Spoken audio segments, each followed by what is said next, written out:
Xian is the director. Director, yes. Okay, salam sejahtera, selamat malam, good evening everyone. 大家晚上好, wanakkam. Ya, kepada semua netizen yang saya hormati sekalian, terima kasih kerana mengikuti sesi Facebook Live bersama saya setiap hari Rabu. Ya, dan malam ini seperti biasa kita akan membincang satu topik lagi yang berkenaan dengan keusahawanan. Ya, keusahawanan atau entrepreneurship yang kita nak bincang supaya kita boleh mengenali tentang apa yang keusahawanan boleh membawa untuk masyarakat atau negara kita. Ya, biasanya bila kita cakap tentang keusahawanan, ya kita sering berfikir tentang keuntungan, ya, atau pendapatan. Ya, sekiranya kita menceburi dalam sesuatu perniagaan, biasanya kita nak keuntungan. Tetapi dalam masa sekarang, kita boleh tengok banyak syarikat-syarikat baru atau startup, mereka bermula dengan satu misi atau satu isu yang dihadapi oleh orang ramai. Ya, so kegunaan teknologi tersebut, ya, kita tahu, ya, dia akan membantu kita atau menolong kita untuk menyelesaikan, ya, masalah-masalah yang kita hadapi. Ya, macam dulu kita ada telefon, ya. Sekarang kita ada smartphone. Ya, smartphone telah merapatkan hubungan di antara dua orang atau dua kumpulan, ya. Dan juga kita boleh bekerja di rumah dengan menggunakan aplikasi-aplikasi yang baru, ya, dengan ada macam StreamYard, ada Zoom, ya, ada Webinar, semua ini adalah apps yang telah diterokai, ya, untuk membantu kita untuk mengatasi kekangan-kekangan yang ada. Dan juga of course teknologi kita tahu, ya, kadang-kala juga boleh digunakan untuk mengawal rakyat atau memperketatkan lagi kebebasan rakyat, ya, untuk monitor, ya, you tidak boleh bercakap dengan sewenang-wenangnya atau gerak-geri anda juga kadang-kala telah dipantau dengan adanya teknologi. So, namun saya rasa malam ini keusahawanan yang kita akan bincang itu adalah teknologi innovation yang boleh digunakan untuk menyelesaikan masalah yang dihadapi oleh manusia hari ini. Misalnya malam ini kita ada dua syarikat startup yang saya rasa seanak tempatan yang menubuhkannya. Yang pertama Webnology dan juga Anak to You, yang kita akan jemput mereka untuk datang ke sesi Facebook Live pada malam ini.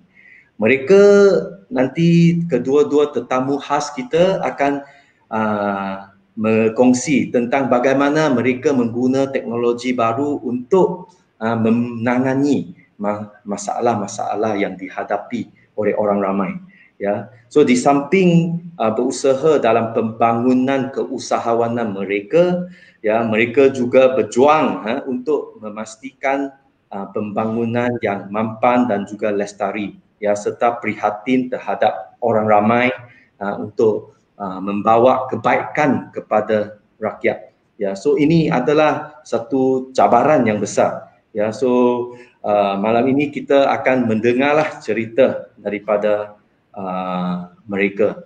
So saya akan jemput yang mula, iaitu saudara Wan Muzaffar. Ya, Wan Muzaffar, dia merupakan the co-founder of Anak to You, ya, Anak to You. Nanti dia akan memberi kita lebih lanjut tentang apa itu Anak to You, ya, dan beliau juga salah seorang MDR Tech yang memegang Diploma Engineer Master in Telecommunication from IMT Lille 2 France and Master Global E-Business from University Lille 1. So selamat datang saudara Wan Muzaffar. Terima kasih kerana menjemput saya. Ya. So dan kedua, kita juga amat sukacita kerana kita juga malam ini dapat bersama-sama dengan saudari Evelyn Lu, ya, yang dari Wagnology, ya, Wagnology. Dia ada satu syarikat yang memulakan dengan vending machine, dan saya rasa dia pun latar belakangnya agak menarik, ya. Dia start sudah dari sejak kecil 12 tahun sudah mula bekerja sebagai mengendalikan makanan, ya, child labor ke buruh kanak-kanak, ya. So I think ada pengalaman yang juga sangat bernilai lah untuk berkongsi dengan kita. So malam ini kita welcome Evelyn Fu, ya. Hi, thank you for the invitation. Assalamualaikum and salam sejahtera. I'm Evelyn Fu from Wagnology. We are a Penang startup company, also based in Malaysia. Ya, okay. So saya amat berbesar hatilah kerana dapat bersama-sama dengan saudara Wan Muzaffar dan juga saudara Evelyn Fu, ya. Kedua-dua adalah tokoh usahawanan yang muda, ya, yang dengan usianya mereka yang muda tetapi sudah berusaha mencapai sesuatu cita-cita dari yang besar ini. So bolehkah saudara dan saudari boleh berkongsi dengan kita pengalaman anda menubuhkan syarikat anak to you atau Wagnology, ya, startup, ya. Apakah sebenarnya misi anda untuk menubuhkan syarikat tersebut, ya, dan juga apakah yang mendorong anda, ya, untuk menubuhkan syarikat anda, ya. Siapa nak bermula dulu? Anak to you first. Okay, anak to you. Silakan sebab A, alright, okay. B is behind. Behind itu mesti dulu A. Alright, so kita bermula saya rasa tahun 2018 kita masuk pertandingan di KL. Pertandingan tu ialah untuk menyelesaikan masalah-masalah yang dihadapi oleh small business enterprise, small medium enterprise, oleh SME. Jadi masa pertandingan tu kita brainstorm, kita cuba lihat apa yang ada di luar negara tapi tak ada di Malaysia lagi waktu itu. Dan at that time, pada waktu itu ada satu masalah yang cikgu-cikgu hadapi, which is menguruskan ibu bapa, terutamanya komunikasi, apa yang anak dia buat, apa yang anak dia buat, aktiviti makanan apa. So sekarang ni mereka harus uruskan melalui grup WhatsApp. Sekarang apa-apa mesti melalui grup WhatsApp. Jadi pada pertandingan itu kita cadang, kita buat satu app yang khas. Menggunakan app itu semua laporan ataupun mereka punya update dilakukan di dalam app tersebut. And then kita menang tempat kedua itu oleh SME Corp. And then sejak itu kita cuba jadikan pertandingan hackathon, kita cuba jadikan dia app yang betul. Dan bagus sejak itu sudah tiba-tiba benda tu Tadika dan Kindergarten suka kerana ia berjaya menyelesaikan masalah. Biasanya untuk semua benda tu mereka akan guna 2 jam sehari, tapi dengan app kita dia gunakan dalam 15 minit saja. Jadi itu dia punya, itulah kita kena cari satu benda yang bila orang cakap we look for a problem, itu masalah. Kena selesaikan masalah ini, kena communicate. Dia mengambil masa 2 ke 3 jam untuk buat all this paper, semua ni dulu atas kertas. Tetapi dengan app, daripada 2 ke 3 jam yang menjadi 15 minit. And then bila customer suka, bila customer happy, that's our satisfaction. Itu yang kita suka. Bila dia suka because it helps to reduce their problem. Interesting, ya. Satu pengongsian yang amat menarik, ya. Kerana ibu bapa itu, adakah saudara Wan Muzaffar juga salah seorang ibu bapa yang selalu berdepan dengan mengkhuatiri apa yang berlaku dengan anak-anak di kindergarten atau sekolah. Saya kelakarnya saya tengok sebab saya tak apa, saya belum kahwin lagi, tapi saya tengok saya kadang-kadang tu dia beri pengumuman dari sekolah kan, bila sampai rumah sudah hancur pengumuman tu kan. Saya tengok kelakar saya dapat pengumuman dia 3-4 tahun, 4-5 years old kan, dia punya kertas and then macam apa benda ni, what kita try tu kan. And then kenapa tak pakai app saja, so that's the story lah. Kadang-kadang saya tengok anak buah saya di rumah. The idea sometimes is just come from this kind of like there's a spark, you know what the issue faced by the people, then you come out with the solution. Interesting. Okay, good. How about Evelyn? Can you share with us?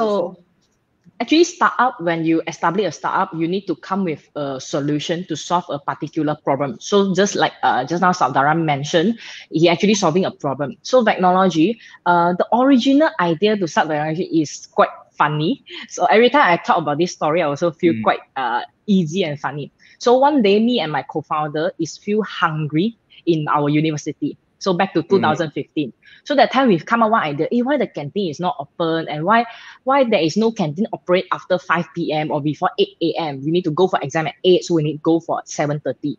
So we think about one idea, why no food vending machines? Why the vending machine in the Malaysia back to 2015 before, it's all about canned drinks and all about those bottled drinks. There is no food or non-food, even not F&B vending machine we cannot find in Malaysia.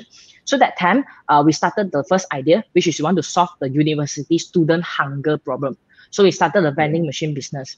Back to 2015, we actually is a vending machine operator. We're actually operating a vending machine in our university. So when come to 2016 year end, we already graduate from our university. So we think about, it's time we come up for work. So we need to stop the vending machine operations. So we need to sell the vending machine to others. So when during that time, actually we plan to close down Vecnology. To be honest, we don't want to run the Vecnology anymore. Who want to buy Vecnology? Come on, come and buy. So that time, a lot of people start text us when we sell the Vecnology. They say, I don't want to buy your company. I want to buy vending machines. So we started to make some research and also ask them feedback. Why you buy vending machine from me? I want to sell my company. Why you come and buy our company? Why you don't buy my company? So they say, actually that time, Malaysia, there is no vending machine supplier doing the sales and services. So this is what my customer feedback to me. So this is the reason after graduate, we don't work for people. We start Vecnology to trading the vending machines. And the vending machine that we are trading is actually from China at that moment. So once we're doing the trading vending machine until 2018, we realized one problem.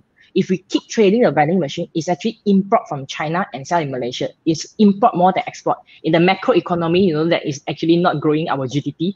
So what we're going to do is we would like to build Malaysia vending machine. So our vending machine right now is actually made in Malaysia fully, from the hardware to software.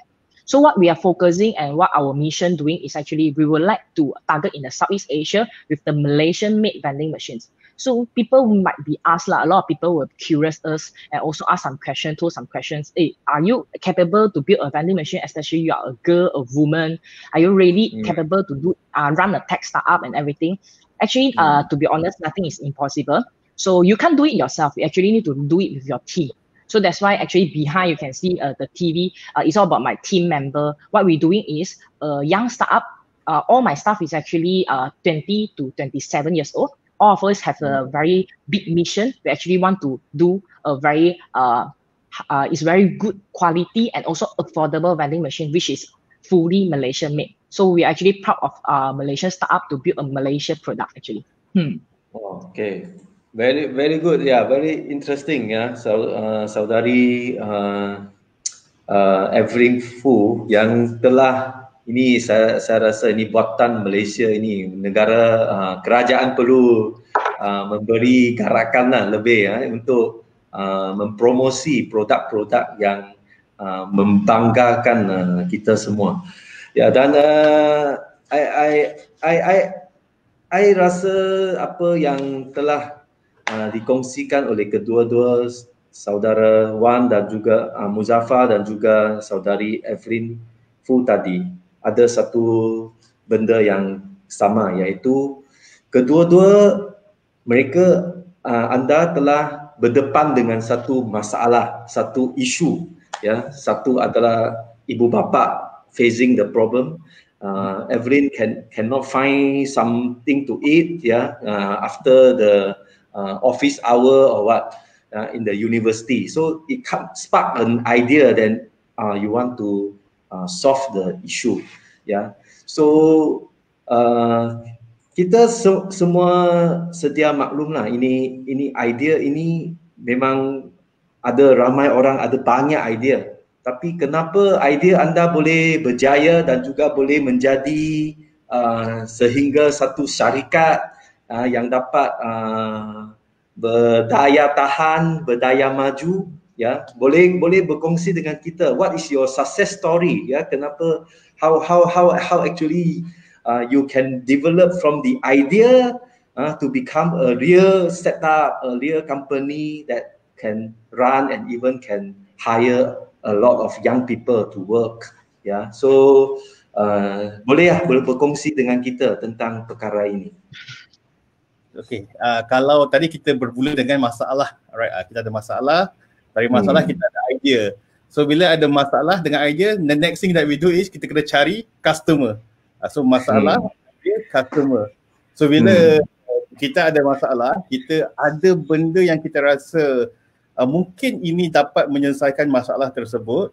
Apa yang paling penting ialah kita validate. Jadi kita validate lah, kita buat validasi, kita buat interview, kita jumpa beberapa 5 ke waktu permulaan saya rasa tahun lepas dalam bulan 6 sehingga bulan 12 kita sudah jumpa 10 tadika, kita buat interview, and then daripada situ kita jumpa customer terawal kita dan kena selalu mendengar customer terawal sebab mereka yang ini dalam hal ini cikgu lah, dalam hal kita cikgu pengusaha tadika, supaya dia boleh beri balik feedback kepada kita, and then kita, yang sebagai syarikat juga kita harus dengar apa customer terawal ini feedback dan cuba masukkan dekat dalam produk kita. So bagi saya, selepas dapat idea, kita buat, kalau dalam term startup ni dekat dengan MVP, most produk yang kita rasa boleh menyelesaikan masalah tersebut, tetapi selepas itu produk itu pun harus divalidate, harus diberi kepada potential customer, and then potential customer. Sebagai syarikat tak boleh ego lah, sebab saya kadang-kadang ada syarikat kata oh no tak betul, dia yang betul. From our side, kita sentiasa ambil apa-apa customer feedback itu sebagai benda yang boleh improve kita punya app. And then that's what we do. Sampai hari ini pun setiap bulan during semasa meeting bulanan, kita akan pastikan yang kita ada customer report. So setiap customer, setiap tadika, we will have kita ada dia punya report. Oh, this tadika okay. This tadika they are facing this problem. This tadika cadangkan supaya boleh buat ini. So setiap bulan, hujung bulan, kita akan kumpulkan semua feedback, and then kita akan improve our product. So itulah dia punya jawapan. After idea, problem, after problem, idea, the customer, and then listen to the customer. That's from, itu dari saya punya side lah, dari saya punya pengalaman yang buat masa ini. Okay, how about Evelyn too? Yeah.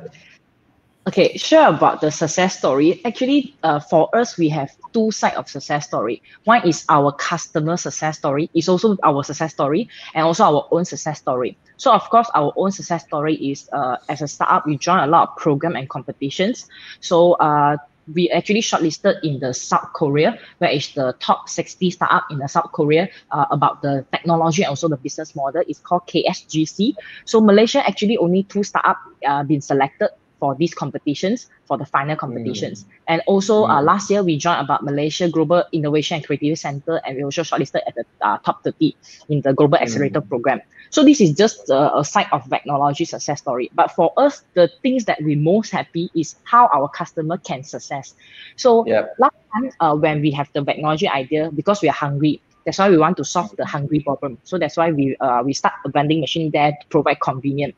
But we go to back-end integration. So that means we move backward, we become the supplier. when we become a supplier, we need to think how we're going to help our customer to success in their vending machines. So my customer base is actually quite a different industry. Some of them is actually pet food. Some of them is actually personal protection equipment. Some of them is actually those essential products like shampoo. And also, of course, a lot of them is selling the ready-to-eat food. So their reason is actually they already have their product. But if let's say they're going through all those products to those mini market or maybe to supermarket, for them it's actually very high cost. Or if they open a kedai in a supermarket, actually it's a very high operating expenses. They need to hire people, they need to pay for the shop rental. So they actually use vending machine as their extra distribution channel to actually target in different location with high volume. So we are very mission in helping our customer. That means that we need to help them to scale up and also let their product get more exposure in the market. So I have few success story. I have one customer doing the pet food back to 2016. He actually have many pet food kiosks last time, and he actually dismantle all the kiosks and become 20 vending machine in the Klang Valley area. So he only hired like one staff to manage all the 20 location. Instead of 20 location, hired like 40 staff. So he able to scale up, and his mission also very good. Since he can cut down his rental, he's actually product selling cheaper. He actually selling like 1 ringgit per pet food. So you can actually feed the stray cats and stray dogs. If you see the kitty meow meow meow, and then you no need give them nasi kandar, actually you can buy 1 ringgit things. So actually, yeah, we help him, and he actually helping those public also. So this is the things that we feel that this is the most appreciate things that we can see people grow, because we're actually giving a lot of the good support. So same goes to now, Technology actually own the development. We also design and develop our own hardware, and also we create our own software. So how we software and hardware to help my customer. So my software actually different a bit with the traditional vending machine. We come with the AI technology and also with the enterprise resources planning system, inventory management system, so they can actually use the vending machine to control their supply chain instead of just get a vending machine and just sell and earn money.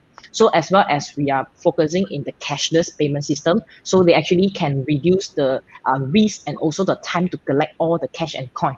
If let's say they want to run the business, actually everything is more transparent and trackable through system, and the system is real time. So this is the customer feedback. They can say, hey, your machine is actually helping my business to actually scale up and also doing better. So I think if ask me about success story, my customer success is also one of our success. Interesting. Yeah, I feel just now Muzaffar and Evelyn both also touched about actually the company is the success story is not only our own success story, but is our customer.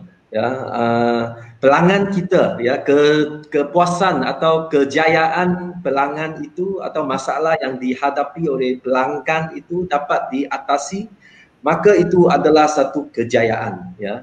Ini satu perkara yang saya rasa begitu penting, yang begitu menarik. Saya begitu tertariklah dengan success story yang kedua-dua anda dapat menikmati. Tapi kita pun tahu kita apabila kita dapat berjaya, sebelum kita berjaya kita mesti melalui banyak mungkin banyak kegagalan, cabaran, banyak halangan yang kita perlu mengharungi. So khasnya sekarang kita sedia maklum kita sekarang dalam global pandemic COVID-19. Adakah COVID-19 juga mempengaruhi pencapaian syarikat anda atau organisasi anda, dan how did your organization adapt to the pandemic COVID-19? Can Muzaffar or Evelyn share with us about your halangan, your cabaran yang telah anda harungi? Okay, macam saya, of course sebab kita buat untuk Tadika and Taska, Jadi bulan 3, bulan 4, bulan 5, bulan 3, bulan 4, bulan 5, bulan 6, alright. Tadika dan Taska dia tutup bulan 3, 4, 5 dan 6. So customer kita mereka pun tidak dapat income. Jadi waktu itu kita pun faham, alright, kita pun faham yang customer tidak dapat income. And then of course ada masalah bayaran semua, tapi kita waive, right? Kita waive. But at the same time waktu itu kita, kalau startup ni orang kata kena tukar, pivot, dia kata pivot, right? Kena tukar. So what we do waktu itu ialah, instead of, sebab waktu tu homeschool pula yang penting, sebab sekolah tak buka, tapi yang penting sekarang ni parent kena dekat rumah. Tugas parent ialah mengajar anak-anak. So what we do, kita buat satu function, tapi itu perlu ada lah. Bila ada halangan, kita kena cepat-cepat ubah strategi. And strategi kita waktu itu ialah mengeluarkan package ibu bapa pula. Instead of package sekolah, kita keluarkan package ibu bapa. So supaya ibu bapa waktu pandemik atau waktu tidak boleh mengajar anak-anak, menghantar anak-anak ke sekolah, mereka juga boleh mengajar anak-anak mereka di rumah. Jadi that's what we do waktu COVID. Memang business macam biasalah, dia slow, but kita cuba juga, we try to operate, we try to change our business dari fokus ke sekolah, kita sekarang fokus masalah ibu bapa, and then we try to sell our services, our products to the parents. And then sekarang bagus, COVID sudah habis, sekarang tiba-tiba banyak pula idea. Because sekarang kan tak boleh pegang buku semua, jadi makin ramai. Kalau attendance wajib diisi setiap pagi dengan suhu semua, and then that's what we have to see kita harus tengok problem tu, and then sebagai as an opportunity lah, right? Sekarang ni tak boleh pegang buku, and then I think for us is an opportunity, peluang untuk kita. So kita sekarang buat sistem kehadiran pula. So sekarang ni kita buat terus je, ambil je suhu, dia terus masuk dalam iPad. Dan ini juga merupakan dia salah satu customer kita jadi. Customer kata susah nak rekod hari-hari dalam buku, suhu pelajar, suhu anak-anak, jadi kita digitizekan, kita buat semua dalam iPad. Jadi kalau saya boleh sebutkan, kita kena cepat-cepat, problem akan ada, tapi kita kena cepat-cepat, kalau bahasanya pivot, kita kena cepat-cepat ubah, cari cara lain macam mana company kita boleh berubah mengikut masalah atau perkembangan. Kalau COVID ni dia macam problems, we try to adapt our company, tukar business model, dia call tukar business model ataupun add function-function yang tertentu. Itu saya pandangan lah, sebab itu pandangan saya. Okay. Ya, bagaimana pula dengan saudari Evelyn? Actually COVID-19 impact quite a lot of people because we are not those essential industry. So we actually have impact two sides. The negative side is actually our productions. The positive side is actually our sales. So because we are actually not the manufacturer of essential product. So once the MCO has been, once the MCO has been executed, we cannot actually continue our productions. So my customer actually facing a problem. Actually, they want to use vending machine as their supply chain during MCO. They can actually no need to run their business, and vending machine help them to run. But because our production stopped, so we cannot deliver the machine to them. So we receive a lot of complaints, and also this is quite a new normal and also a new pandemic for everybody. No matter is our supplier or even our site or even my customer, they actually not really can accept these things because it's too sudden. Because when our PM, Prime Minister, when they announced, it's actually give like 1 day, okay, next day we're going to lockdown. Now 16 night and then 18 going to lockdown. So that time we only left like 17, 1 day only. The one whole day is like golden 24 hours. Like thinking like how going to solve our problem. Is it how long they're going to lock down? They say 14 days, maybe it's not only 14 days, maybe 14 days times 4. So that time we need to think about a lot of things. The production stopped and everything stopped. So luckily we apply the MITI permit, which is we can run the productions in the phase 2 and phase 3. So our production is actually going back on track. And good thing is actually because people stay at home and nothing to do, right? So they start search online, like what is the things that they can help them during the MCO. For those SME, small medium enterprise, they actually have their product cannot deliver. So they think about vending machines. And some of people, the individual client in micro enterprise, they job and then they pay cut. So they think about, I can earn passive income through the vending machines. I can put the vending machine in the condo. So those people after 7 p.m. they cannot go to the supermarket, and then I can just grab a cup mee or whatever food in the vending machine in my lobby. So, but they need to sanitize that regularly. So how to reduce all these risks? We have to think about cash is an issue also. So because of course, social distancing is a problem, wear mask is a problem, but actually cash is also transmitting the virus. If let's say people cough and then they touch the money. I got one experience during MCO, I go and tap out a food. So that time I tap out a food and then I queue in the hawker, so I keep the social distance. But I saw the buyer, I mean the customer in front of me, and then he suddenly coughed. And then he take, people cough, they take off the mask, then they put the mask here. Right? So they take off and then when he cough, he actually use the mask like this. So you can hear the voice is, no matter is COVID or not COVID, like it's normal flu also okay. It will feel a bit, because now we already know that, so scary. And then after that, the hawker tell him, okay, 2 ringgit, 50 cents, something like this. And then he take out the money and then he give to the hawker. And the hawker is like cooking. And then he take the money and then he just put in the pocket and then he continue to get the mee la, noodle la, whatever things. So you will feel, when I'm the customer next behind, I will feel that you touch the food and the food you're going to, I mean, some more the food is not, you touch and then you cook, it's a dessert, So it's actually, you don't go to boiling temperature. So I feel scared, but he already cooked my things. So he say, yours one, like 3 ringgit. So I asked him, do you have e-wallet? Then they say, no lah, hawker mama got e-wallet. So I said, oh, okay. Then I open my wallet, I see 50 ringgit. Oh shit, I need to get back my change some more. I cannot take the change, cannot. Okay.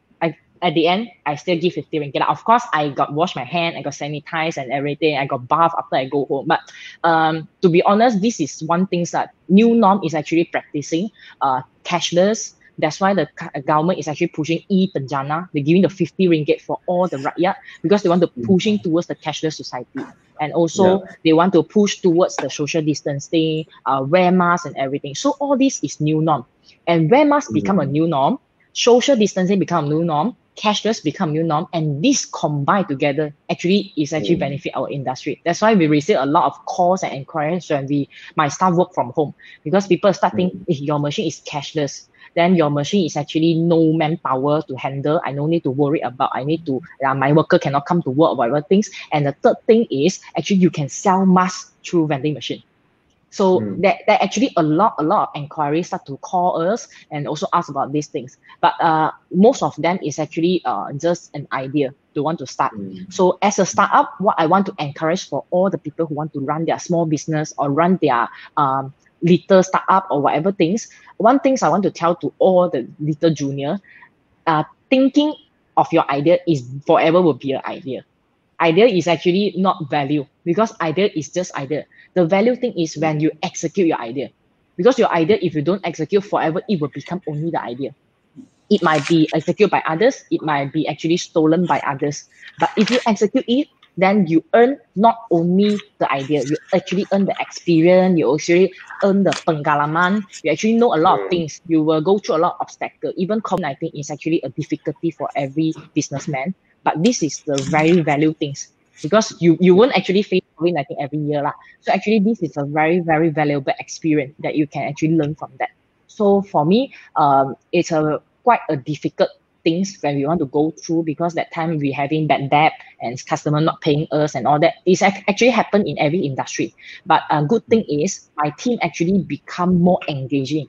They know how to handle the pandemic well. They also know how to go through the difficulties. So I can see my team improve a lot after COVID-19. I should say a little bit thank you for this pandemic, but also of course I want the COVID-19 can be end very soon, so people can actually have more freedom in terms of not only business, but also in the, a lot of business still affecting, to be honest.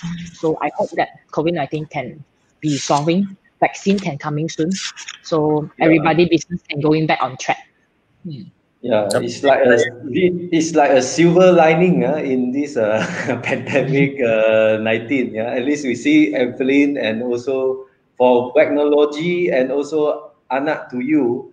I think is is a opportunity. Although this is a crisis, but it's also become an opportunity for both of your companies or organization to be adapt and how even can do better than before the pandemic, because more and more people have the awareness. They want to avoid.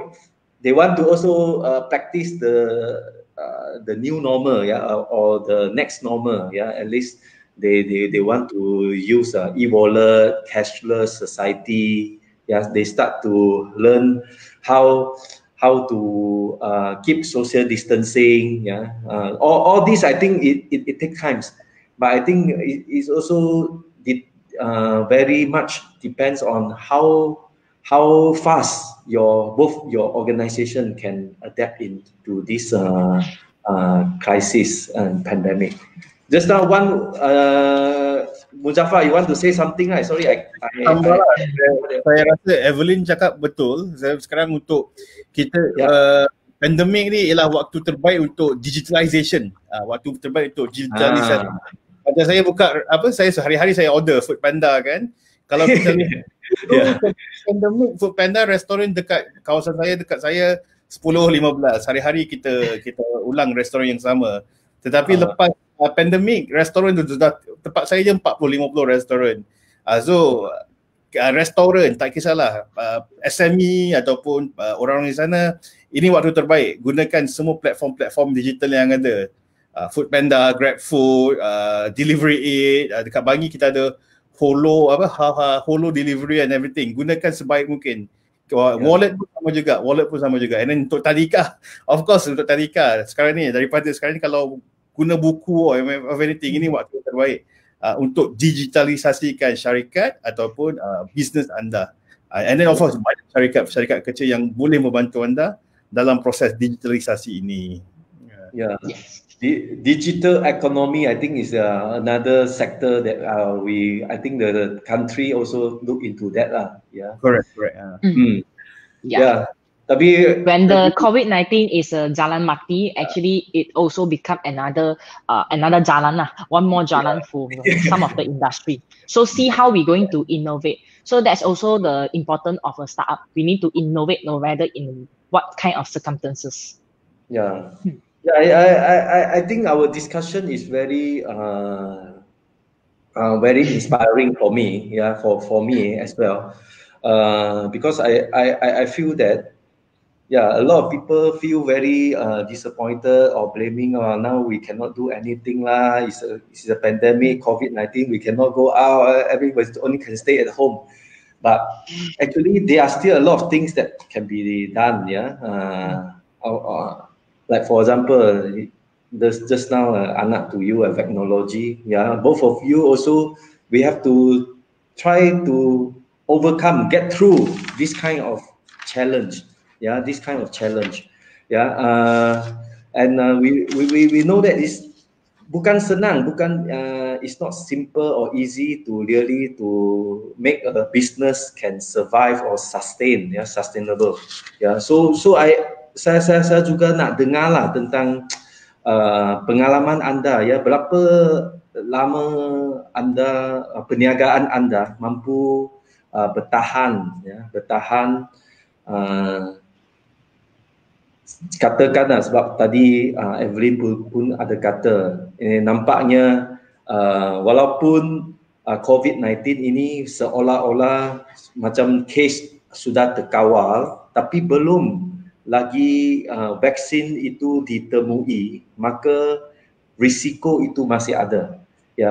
So saya nak saudara dan saudari untuk berkongsi dengan kita, berapa lama you think your business can survive, can sustain, until we back to normal, atau kembali boleh beroperasi seperti biasa, boleh bertahan lagi.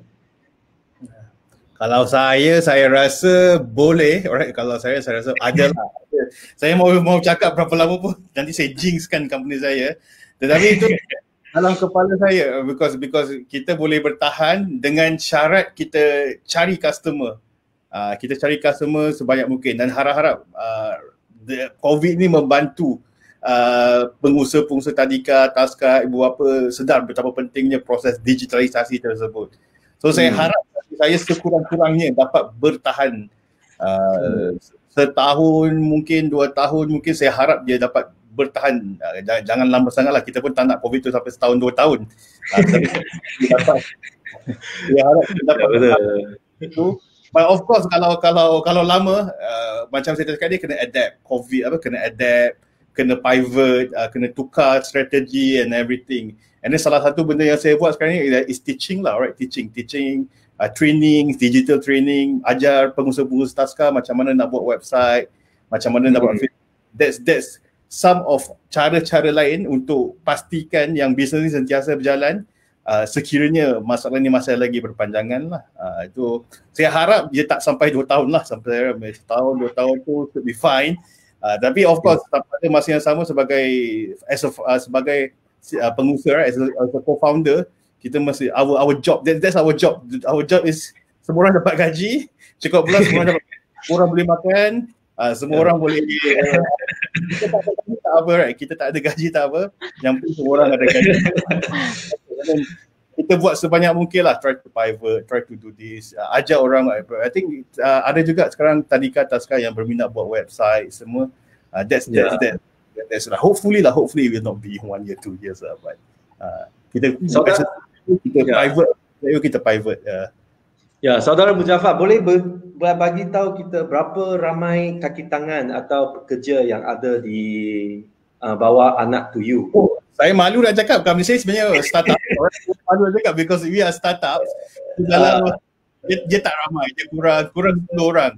Tapi kita banyak ambil interns. So kita banyak interns. So my strategi saya, kita staff tu kurang, but interns tu kadang-kadang boleh 10 interns at the same time.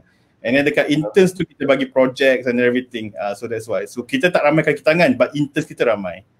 Intern ada bayar ke? Intern bayar lah, intern harus kena. Jangan tak bayar, ini eksploitasi. Rumah lagi semua. Tapi kita bayar lah intern. Cuma itulah, intern pun sekarang pun kadang-kadang dia, some of the interns dia masih lagi work from home. Dia kalau work from home tu, for me susah lah, susah sedikit. So that's why some of it yang work from home, kadang-kadang ada yang di kampung, semua tak cukup internet. That's I think some of the challenge also when we are teaching our staff and interns working from home at that time. Masa waktu tu kadang-kadang yang susah untuk waktu PKP hari itu. Okay, so Anak to You like around 10 to 20 staff lah you have. Correct. Including the interns lah, Including. Yes. So you have to find out the payroll to all of them every month. You have to think about the payroll. Itulah kadang-kadang pukul 7 kita bangun pagi, kita sudah stress. Everything. Pukul 11 baru balik and everything. But as long as the staff got their pay on time, or hopefully like that's what I said lah. As long as the staff get the pay on time, that's happy already lah as a co-founder. Yeah, it's kind of achievement already. Under these kind of circumstances, you still can give them the payroll. I think it's a very good, very great achievement already. For a lot of companies. I say my family lah sikit lagi mau keluar emergency fund. Nasib baik kan. Emergency fund. Dia sudah bagi boleh operate balik kan, sedikit lagi mau operate operating fund. Fund. Yeah. How about Evelyn? Your organization? Actually, as a startup, usually startup is not like SME, because usually you run a small business and then you will go into micro enterprise and then you go to the small medium enterprise. So usually this kind of process, you will go from 10 to 100 to 300. But to be honest, startup also we know that startup only go big or go home only. So if you are less than 20 staff, you can consider startup lah. So startup actually 20 people actually work a lot of things. You can run like 100 people organization because we are very hustling and do a lot of things. But once the startup go into the scale up, usually it's more than 20 people and they will grow dramatically. They will grow suddenly grow to 100 and 200. So there is actually quite less startup in between 20 to 100. They only like less than 20 or more than 100. So there is a no between and no medium. So our company also roughly this figure. Before MCO, we have 11 staff. And then during MCO, actually, I have 3 staff left my company. The reason I also got asked them, I also got counter offer. The reason is because that time, that is the question, berapa lama perniagaan mampu berfungsi. Before MCO, just announced the MCO, we are quite shocked. Because that time we don't know, can we really bertahan under this protocol kecemasan? Is it we can tahan, can go through the MCO? We don't know how long the COVID-19 going to end. So endless, maybe 1 year or 2 years. So can we sustain that? Like cannot production every day, or then cannot do sales, or so we were actually quite afraid. Like our payroll, our cash flow, everything. So that time, if you ask me this question, you ask me on April, I cannot answer you. I maybe answer you maybe today. I can answer maybe you today because you don't know the future. But luckily, like after April, May, we can really see that the government pushing a lot of the initiative, and also once they push the e-Bencana, and then the e-wallet industry is actually growing, and also because of the new norm, like just now I say, social distance, cashless, and the personal protection equipment, actually the whole vending machine industry is actually growing. And also new report in the Asia Pacific is actually showing that vending machine in Asia Pacific also will be growing together. It's not only in Malaysia. Is affecting the whole Asia, especially Southeast Asia. So this is today you ask me again this question, I can very confident to tell you that at least 5 years, more than 5 years that we can sustain because of the new actually the new norm, and also the new things like we call post-COVID post-COVID things that actually build more confidence to us. So sometimes it's quite dilemma, like just 2 months different, you were actually from a very down emotion and suddenly become a very, very energetic emotions. So the reason why I can be so confident to say out is actually we have a lot of the coming project opportunity, not only in the mass light, it's actually more in the FMCG, which is the fast moving consumer goods, and also a lot of the industrial tools that actually use the vending machine to dispense the industrial goods when you go into your factory, instead of you just go to your HR to collect these things. So all these things is actually changing the world, also because of the digital and also of the technology. So we can say that technology is disrupting. So in startup, there is one word called disrupt. Disrupt sounds like, wah, macam ganasnya, dia macam bunuh orang kan. But actually disrupt is actually one word in the startup industry ecosystem. It's actually mentioned that innovate, but it's not friendly innovate. Actually, technology come out, they disrupt another industry. Just like Netflix is actually disrupt the VCD industry. So Uber and Grab is actually disrupting the taxi industry. So all these things is actually, you can say, is it Uber ganas? You can say Netflix ganas, but actually there is a new change, and this must be changed in the world. People keep improving. Back to 30 years ago in our grandfather and your father generation, is actually that time you won't hear about internet. You won't think about pen drive. You won't think about cloud system. You won't think about Google. But today, actually, they coming up. They actually disrupting the traditional business. So as a startup industry people or the normal consumer, this thing is what we have to adapt, and also what we have to understand. When the new technology come up, it's actually disrupting.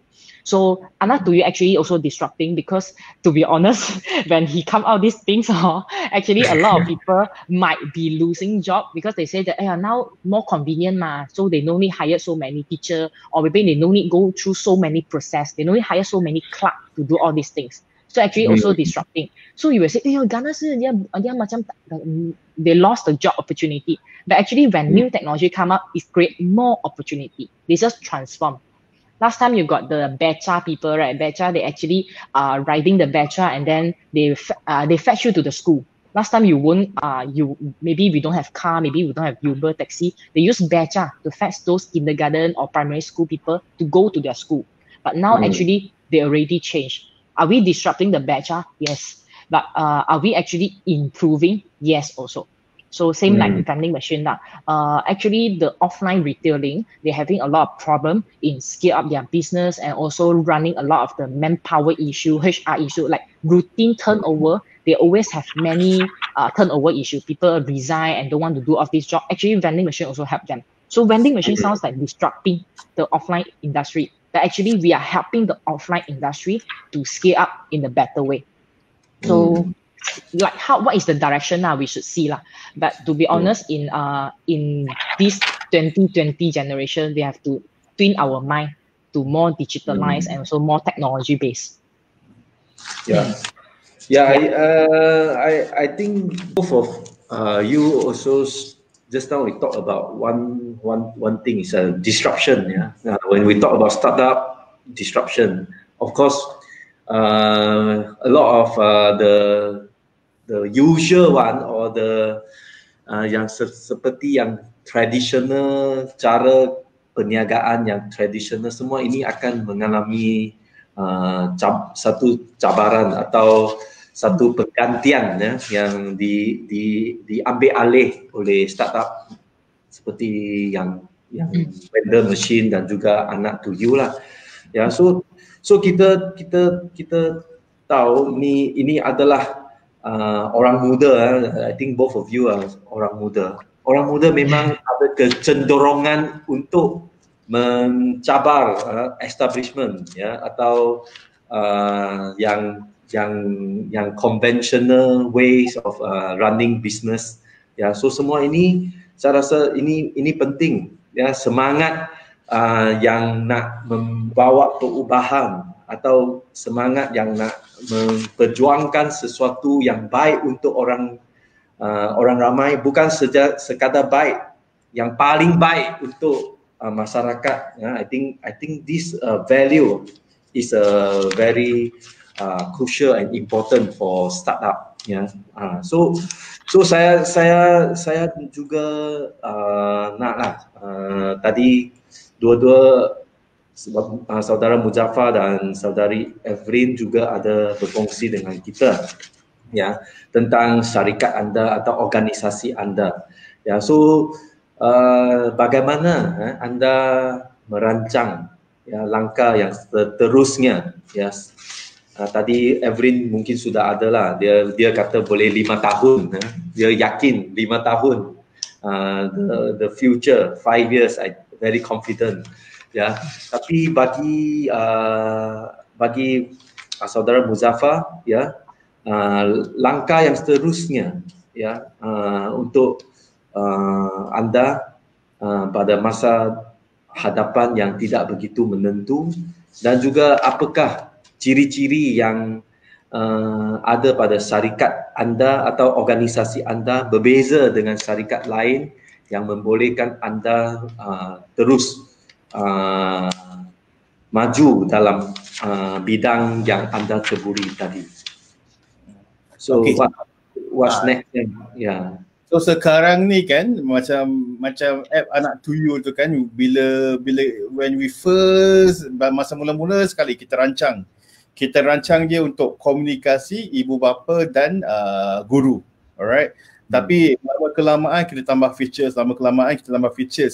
What next for us? Apa akan yang berlaku untuk masa depan ialah kita cakap content, alright. Kita bukan saja mahu sediakan platform komunikasi, tapi kita mahu masukkan konten-konten juga di dalam aplikasi kita.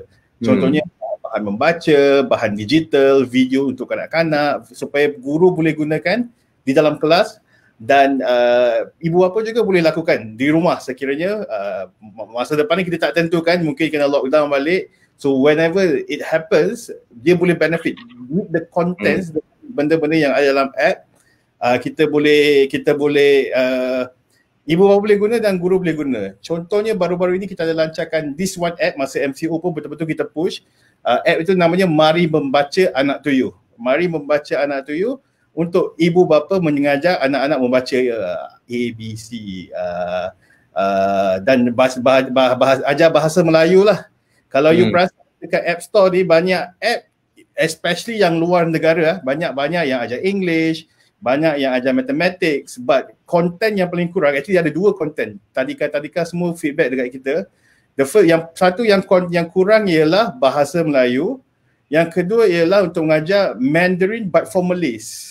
Sebab di Penang, especially di Penang, di Melaka.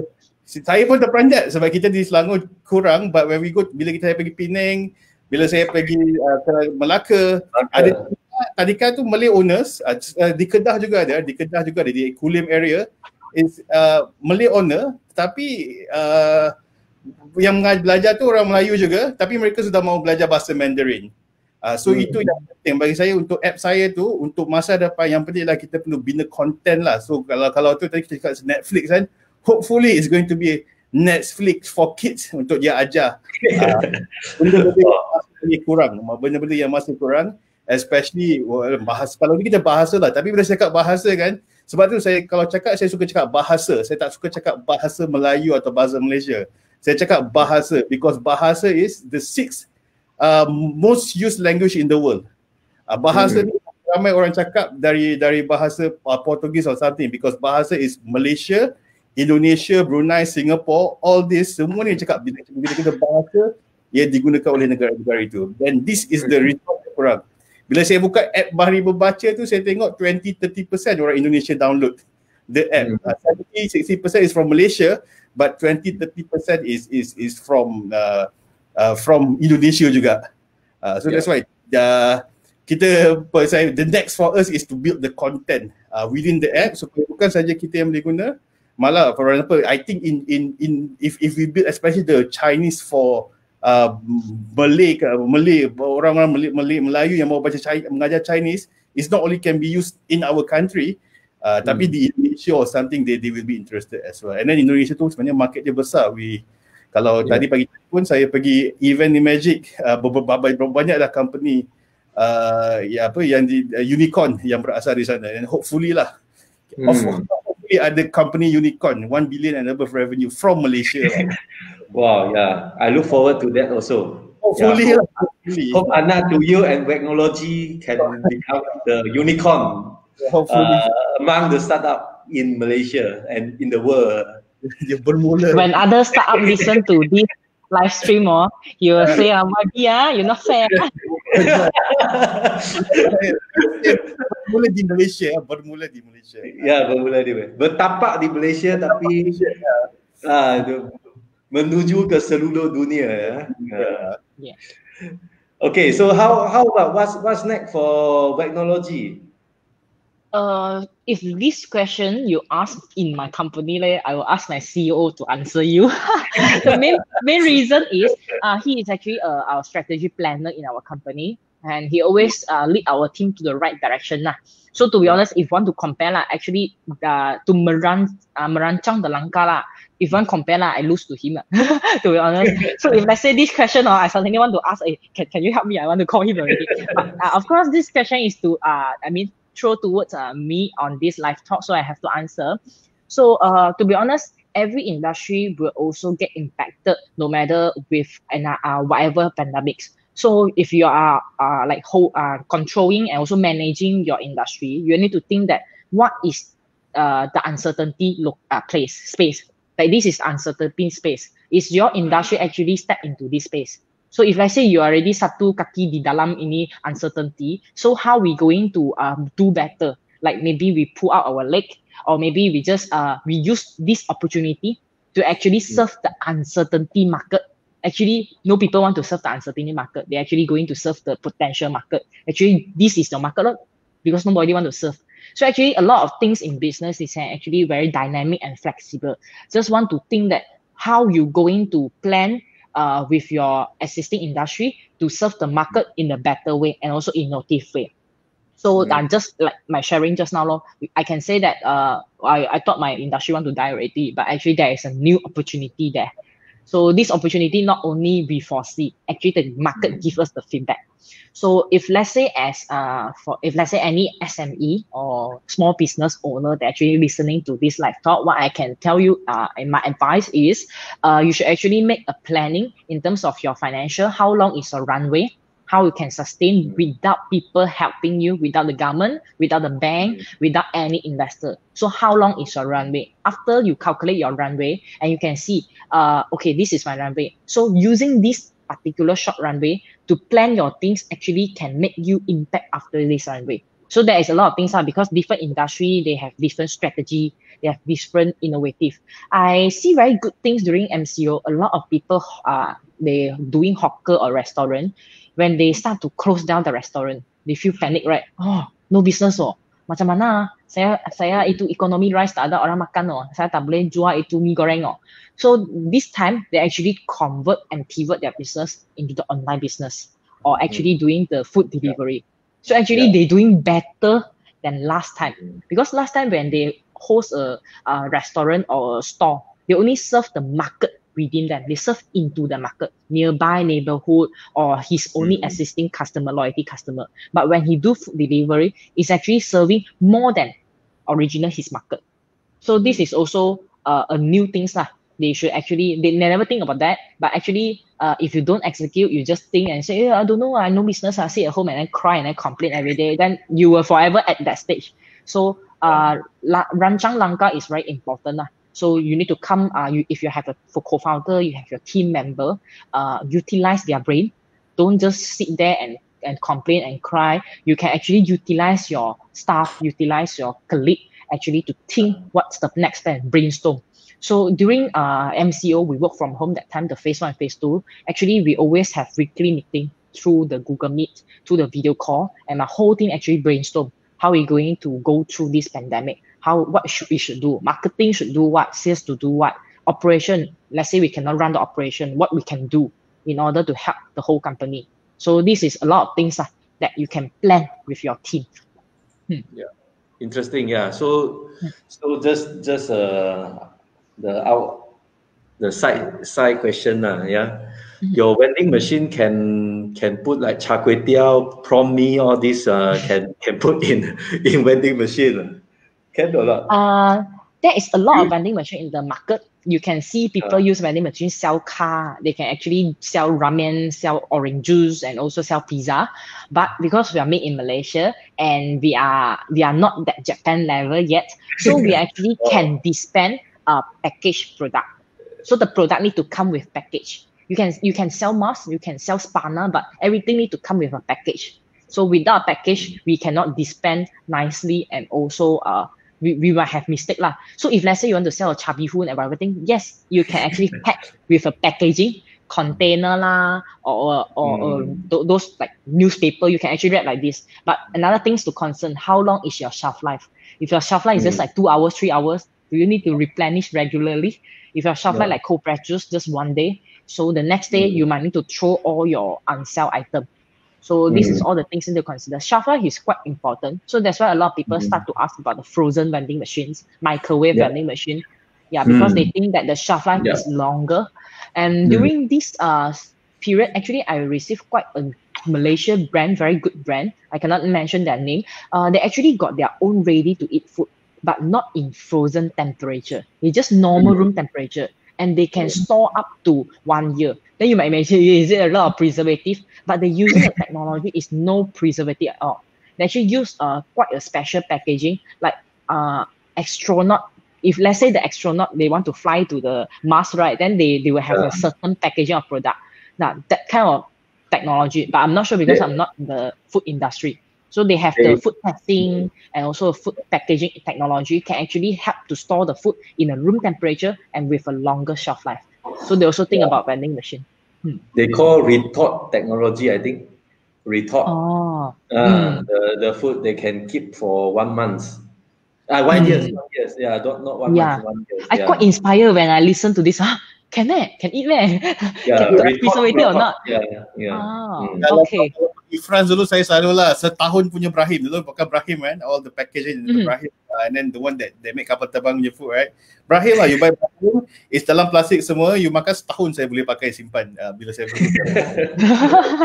I don't even cook at home, to be honest. I don't go pasar, I don't go buy vegetable. I don't even know got this thing actually.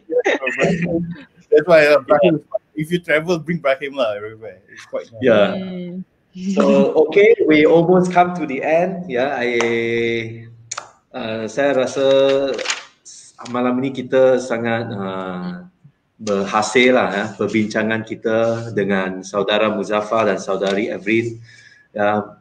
Begitu berhasil dan juga memberi kita inspirasi dan juga memberi dorongan kepada orang yang mengikuti Facebook Live dengan kita semua. Contoh-contoh yang telah diberikan oleh saudara Muzaffar dan juga Evelyn ya telah memberikan kita satu gambaran ya tentang apa yang boleh kita buat. Selain daripada kita hanya ada idea, tapi kita jika tidak ada satu determination to implement it, ya to execute it, maka ia hanya macam orang kata omong-omong kosong saja, ya tidak akan pergi ke mana. So saya sekali lagi ingin mengucapkan terima kasih kepada saudara Muzaffar dan juga saudari Evelyn ya yang telah bersudi datang ke sini untuk berkongsi dengan kita pengalaman mereka ya dan tentang juga hala tuju bagi startup yang ada di Malaysia ini. Ya saya juga berharap ya satu anak tuju dan teknologi ya boleh menjadi unicorn ya untuk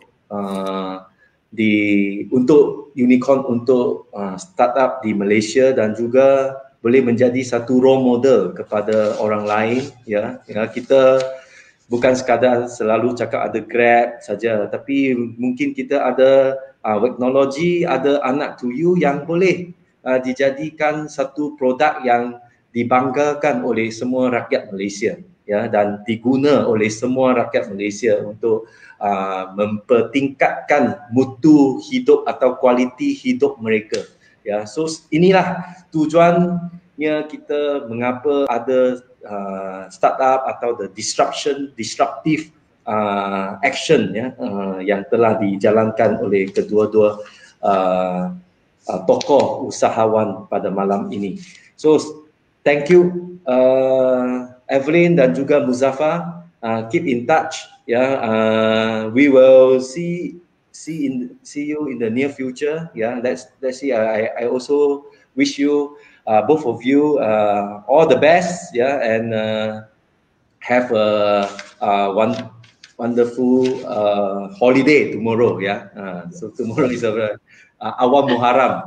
Terima kasih support. Terima kasih. So okay, thank you semua. Okay, kita jumpa lagi. Thanks. Thank you. Bye-bye. Thank you everyone. Bye bye. Bye. Good night. 谢谢大家。晚安。Thank you. Nandri Wanakkam.